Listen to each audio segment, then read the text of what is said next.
Hi friends, welcome to కేబిఎస్ sister vlog. ఈరోజు మా ఇంట్లో చేస్తున్న గుత్తొంకాయ కూర చూద్దాం రండి. ముందుగా వంకాయలని వీడియోలు చూపించినట్లుగా కట్ చేసుకోవాలి.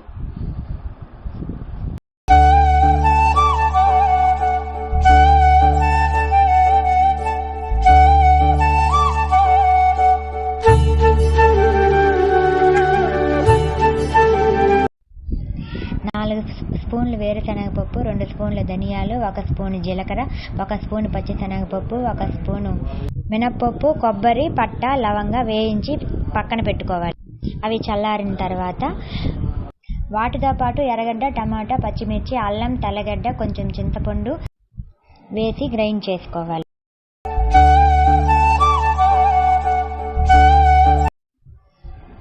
కూరకు తగినంత ఉప్పు, పసుపు, కారం వేసి ఒకసారి గ్రైండ్ చేసుకోవాలి. ఆ పేస్ట్ని వీడియోలో చూపిన విధంగా వంకాయలో పెట్టుకోవాలి.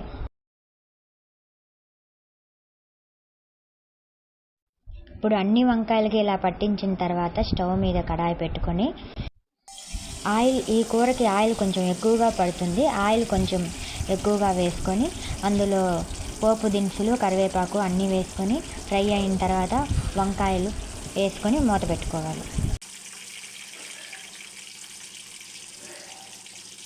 వేసి మూత పెట్టి మగ్గనిచ్చి అప్పుడప్పుడు తీసి కదుపుతూ ఉండాలి.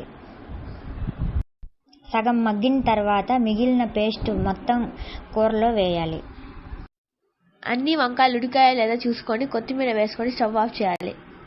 Like and subscribe for more videos.